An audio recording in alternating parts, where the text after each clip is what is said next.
In today's video, I'm going to teach you how to delete a table in Google Docs. Maybe you added a table to organize some content and now you don't need it anymore, or you simply want to start fresh.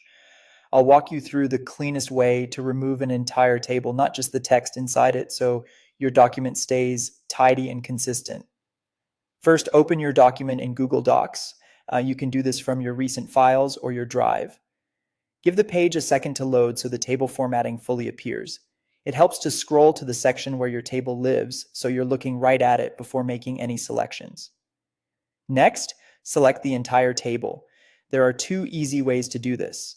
If it's a small table, use your mouse to click and drag across the table until every cell is highlighted. You'll know it's fully selected when all the cells show the selection color, not just a single row or column. Be careful not to stop short at the edge, or you might only grab part of the table. For larger tables, a quicker method uses the Shift key.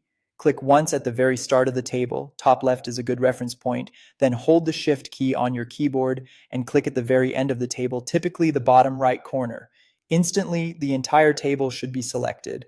If it doesn't highlight everything on your first try, just click once outside the table to reset and try again.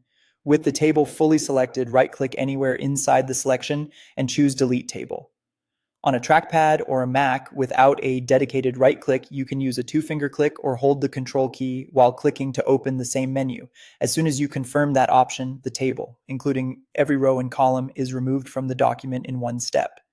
Here's a quick tip that saves frustration. Pressing backspace or delete on your keyboard usually removes only the content inside the cells, not the table structure itself. That's why the right-click menu option is the reliable way to remove the entire table. If you delete the table and change your mind, don't worry, use undo to bring it back right away.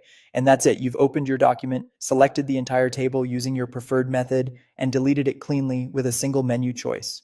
If you found this tutorial helpful, don't forget to like this video and subscribe to my channel for more Google Docs tips and tutorials.